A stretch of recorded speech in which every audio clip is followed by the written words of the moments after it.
The comments, opinions, and views shared during this program are of those individual Freemasons and do not reflect the official position of a Grand Lodge, concordant body, appendant body, Masonic Authority, or craftsmanonline.com.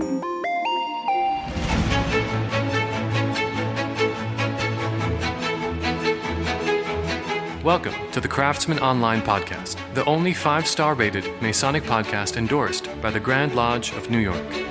Hello again, it's Brother Michael Arce, co-founder of craftsmanonline.com. You've joined us for an episode and another in our series on comics and the craft as we talk about the Batman and bring back one of my favorite guests, worshipful brother Wes Latchford, who's more than just a nerd. He's also the district education officer for the 56th Masonic District of the Grand Lodge of Virginia.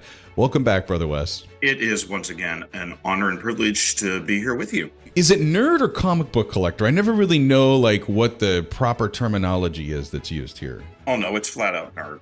Okay. And this is an episode that I'm like, hey, have you seen the new Flash movie yet? Have you seen the new Flash movie yet? Because I wanted to geek out so bad about this. If you've been following our Comics and the Craft series, we've been covering a lot of popular comic book characters and some of the Freemasonry lessons or connections that might be made. And on this one, we're dedicating the whole show to Batman. So there's many versions of Batman.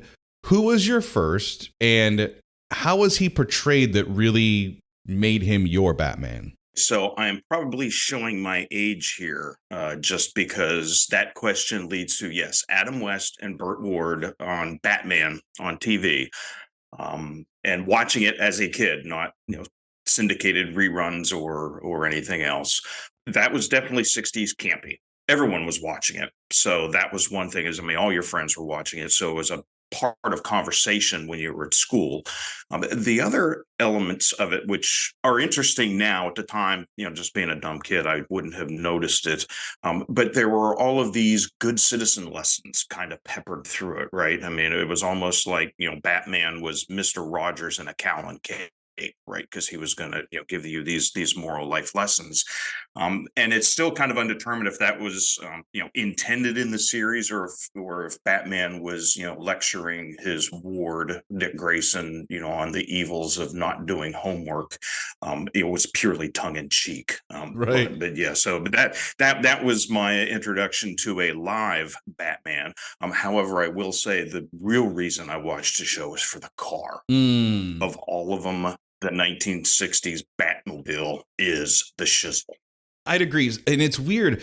I didn't realize how Batman throughout the generations, you definitely identify with one, but it also helps you turn to see the other. So for me, the Batman movie with Michael Keaton came out when I was in junior high school. And I'll never forget the summer that was building up to that. This was one of the things my dad was really excited to take me and my brother to go see this movie. Of course, we were excited because this Batman character was relatively new to us in our sphere. And I think Fox at the time started running the old Batman syndicated series from the 60s with the Adam West Batman because there was this huge hype. Prince did the soundtrack for the first, Michael Keaton Batman movie. And I remember seeing the quote unquote, and I can't use this term because there is a different one now, but he was a dark Batman, the Dark Knight Batman, the Michael Keaton Batman, but wasn't really the Dark Knight. We'll get into that versus the campy, zam, boom, pow Batman, and seeing that first Batman movie and then going to see the 88 or the 89 Keaton Batman movie and going, wow, there's a big difference here. Not just the car, but everything about this character. Even the story has kind of changed. There's some consistencies, but there was no Robin in the first Batman movie that I saw growing up. Yeah, and it's interesting you mention that because, 1989 midnight opening, night screening, probably the last movie I ever stood in line for was the release of Batman, and I also remember along with the actual media campaign that they were running to really hype the movie. There was a big guffaw over the fact that Michael Keaton, Mr. Mom and Beetlejuice, was playing Batman. And particularly, this Tim Burton Batman, who, everybody kind of knew it was going to be a little carnivalesque and it would have dark periods to it. And so people were really having a hard time wrapping their head around Michael Keaton playing the role. But now, I think everybody will go, well, no, that actually worked out really well. The other thing that is interesting about just that film and recalling towards the climactic end, when the Batwing zooms up into the sky and goes up in front of the full moon, and it looked like the bat signal, and I could just hear the whole theater. I mean, that was well done special effects guys. You're saying all this, and I'm starting to get the chills, all the good feels coming back, because that was one of the few movies in my life that I've gone to the theater and everybody was wearing Batman clothes. There was that whole, as you mentioned, like it was the experience of the theater. I think the only time with other series would be like the Lord of the Rings, or the Harry Potter series where people would get dressed up in character, or Star Wars. But the Batman thing, like, yeah, that I watched that movie so many times in the 90s with my brother and I, and we recall so many of those lines, and it was such a joy to see the teaser commercial come out during the Super Bowl of this year, and there's going to be this new Batman movie. Well, no, not a Batman movie. It's going to be The Flash, but there's going to be this Batman twist in it, and it was like, oh my gosh, I can't wait to go. Let me mark the date on the calendar. It's been a long time since that happened. I want to talk about the evolution of the Batman, because as you had mentioned, he kind of started out as this, really the original Batman. You'd probably know the best about him, the 1939 Batman. He was kind of a darker version of Superman at that point, right? Yeah, and the interesting thing about it, and it was Detective Comics number 27. So it's not like and there's all kinds of things. Is it Batman or the Batman, right? Doesn't matter. It's still Bruce Wayne. Yeah, that first year that he was appearing in Detective Comics DC, he was not a nice guy, and very much like the textbook definition of a vigilante. At one point, the publishers actually came back to the writers and said, "Yeah, we might want to tone this down a little bit." And so that's when they developed Batman's no kill philosophy, where he was an instrument of justice. He was not the executor of justice. And so they started with that idea that he would have, and it was really kind of started the build of Batman's moral compass or moral code, that he kind of hangs with, and we'll probably get into that here at some point. But yeah, I mean that was really the start of Batman as we kind of know him today. But yeah, have run through the campiness, well, the comics and the campiness of the '60s series, then the Tim Burton say Carnival. I can even hear Jack Nicholson saying it. I'm sitting here in my mind trying to go, okay, where are some Masonic connections? Because I know people are tuning into a Freemasons podcast. Well, maybe you could say like the cowl that Batman wears in some ways as he's going through his training to become Batman, because the origin story for Batman has relatively remained consistent. As you mentioned, he's Bruce Wayne. He's pretty much an orphan in every version of his storyline. His parents are murdered or killed by some criminal. That it's the Joker, it's somebody who becomes the Joker, it's a crime lord of Gotham City. He's this millionaire who's eccentric, and he decides at some point that he's going to dedicate his life to justice and fighting crime for those that don't have a voice. He's the muscle of Gotham City. Pretty much a fair statement. That's pretty much the Batman model that we all know. Yeah, and the other recurring theme in that as well is how he comes up with the whole Batman mystique and idea, because second only to Batman himself is the Batcave, right? And that was the other thing. As a kid, you always wanted your own Batcave, that super secret place where you could have all of your really cool stuff and tinker with things and make your own utility belt and have all of the things to fight crime and evil in the world.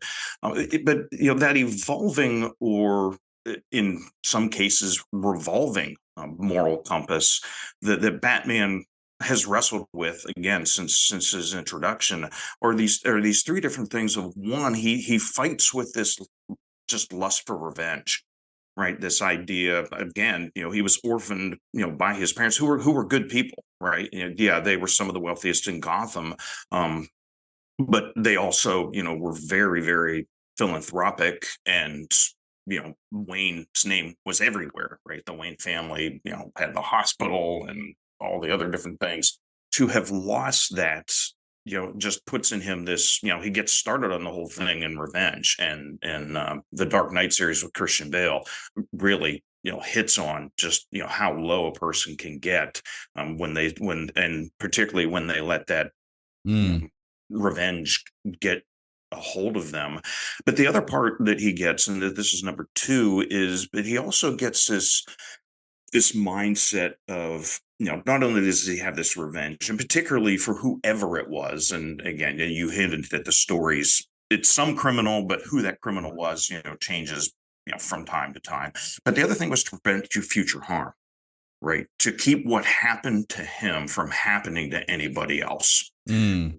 And we see that drive a lot of what he does. And then again, after his initial foray into, violence and darkness, we get this vow not to kill, again, where he was going to be an instrument of law and justice. But like a lot of people will say, what you see depends upon where you sit, and he ends up in many different, situations with either just good old fashioned street crooks or supervillains, where, which moral principle am I going to have to violate here in order to actually achieve an ends? And that really tends to be a very postmodernist view of morality, where it can be, morality is kind of ambiguous. What you believe is where you sit.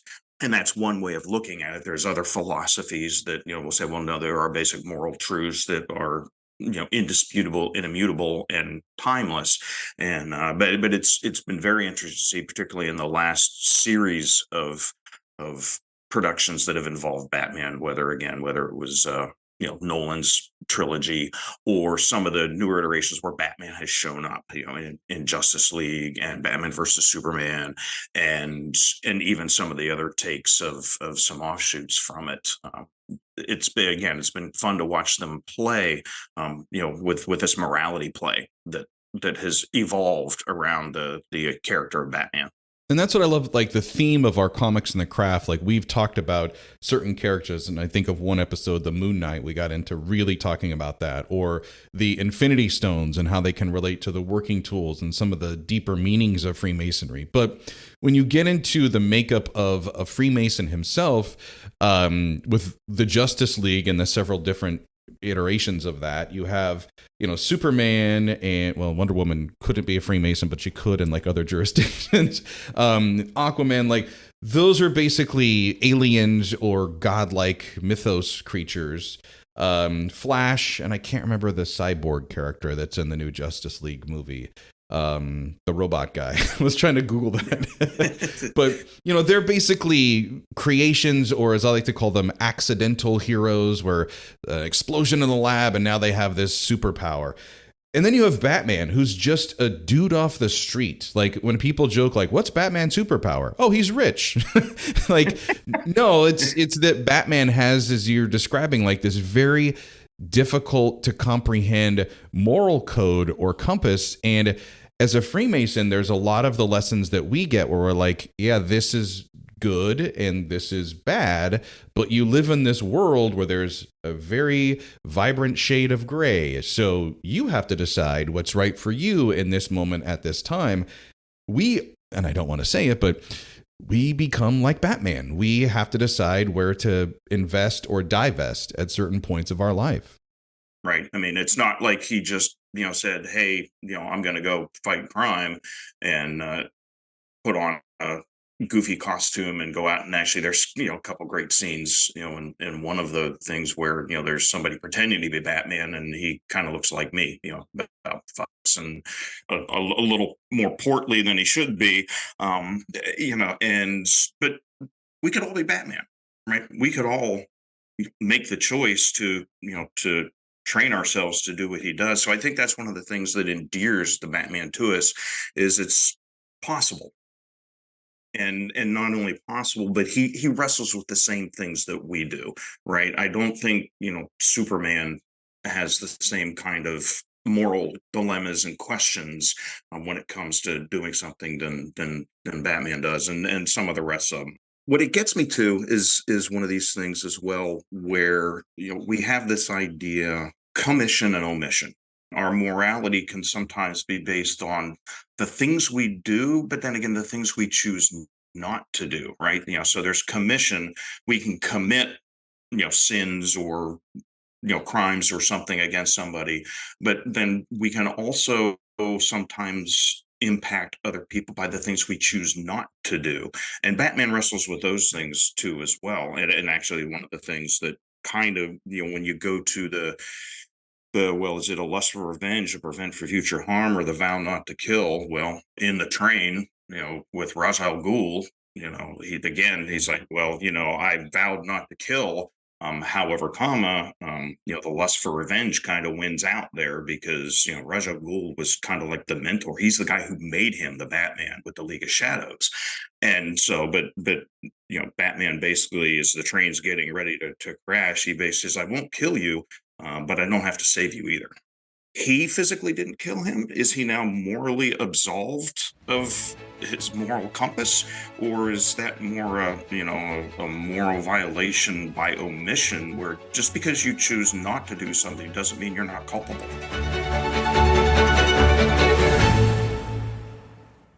Hey, it's Brother Michael Arce. I'm going to take a break here, and instead of playing a commercial that's going to try to sell you something, I'm just going to ask you a huge favor. Don't hit skip on this yet. Please, please, please, please, please.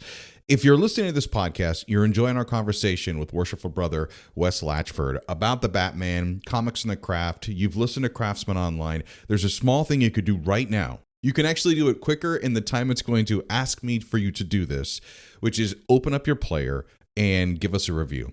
A 5-star rating, some feedback, your comments. It's super important because we work every week to produce a high-quality Masonic podcast, and there are interested gentlemen or brother Masons like yourself who are out there looking for content on Freemasonry. And you taking a little time to just give us a review, maybe a 5-star rating, it helps us show up in their search results. Again, it's a small thing you can do that's going to mean a lot to us at Craftsman Online, and I thank you in advance. Now, let's get back to the show.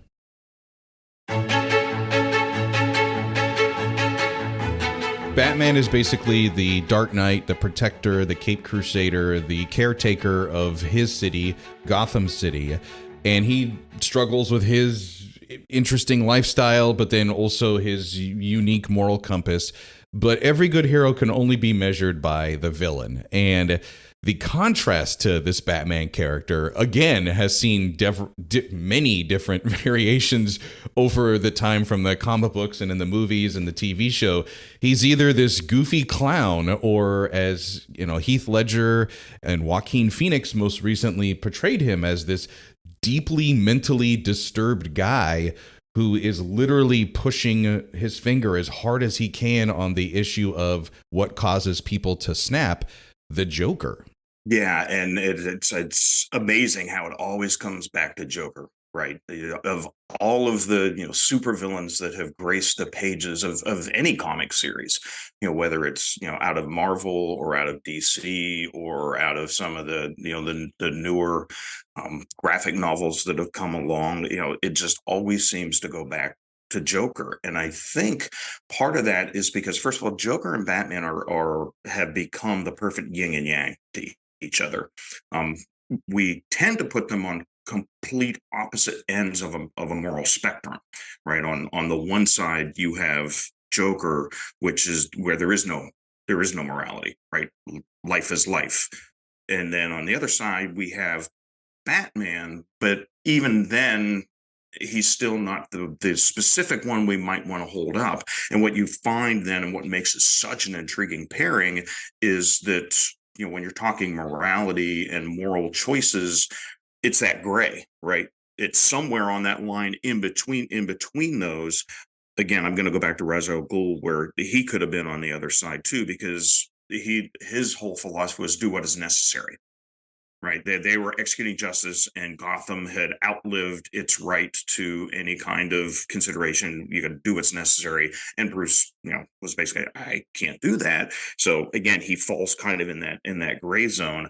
But Heath Ledger's Joker, I think, really sums it up nicely when we really think about this idea of somebody who is just so off the wall and out of touch. Where I mean, he says in Dark Knight, he's like, their morals, their code, it's a bad joke dropped at the first sign of trouble. They're only as good as the world allows them to be. I'll show you when the chips are down. And I love how he did these civilized people. Yeah, they'll eat each other. See, I'm not a monster. I'm just ahead of the curve. And and so we just naturally have this idea that, one, how could somebody do that? How could somebody be that way? Anytime anything tragic happens that involves mankind, one of the first things, how could that happen? How could we let that happen? How could somebody do that? And with the Joker, just when you think you can rationalize the behavior and action, he turns and does something else to where you're like, he ups the ante. And we see that, in a movie where, just when you thought it couldn't be more fun, you've got Harvey Dent in one warehouse and Rachel Dawes in another warehouse. Hey, Batman, who are you going to save? And then gives the same dilemma to the city with two ferries, loaded with passengers and prisoners, and they get to decide which ship survives. And again, so just when you thought he couldn't just become more deviant, he takes us to a new level. And again, I think that's what's fascinating about their reactions and struggles over the decades has just been this play out of, morality versus immorality. Oh yeah, and they both kind of use fear, the emotion fear, really as their way of as their weapon to fight others. Where Batman is this dark figure, literally, he is an all black, one of probably the only all black comic book characters outside of Black Panther. And I don't want to cross DC and Marvel because no pearls clutching here, please, guys, please. But for the DC, like that's what you experience. And then I'm thinking of the Dark Knight movies, and even with the Michael Keaton Batman, like he's just this basic ninja that uses martial arts and some of the effects of distraction to exploit his enemies. Where you have the Joker that's just psychologically weird.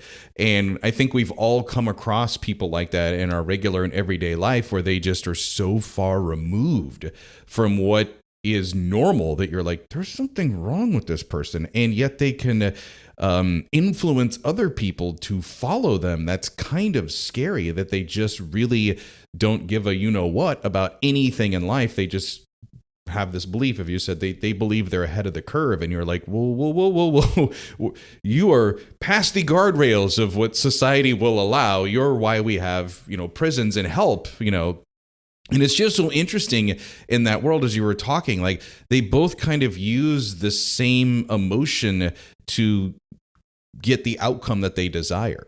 Time and again, the science of psychology, just demonstrates for us, how quickly we can move, to one side or the other, particularly based on situations, right? So, there's famous, studies and experiments that were done, with people, volunteers. Oh, by the way, where, one that gets referred to a lot, actors were portraying particular portions of the experiment, but it was like, how high will you turn the electrical chart to shock somebody if they don't give the right answer, right? I think everybody's heard of that one.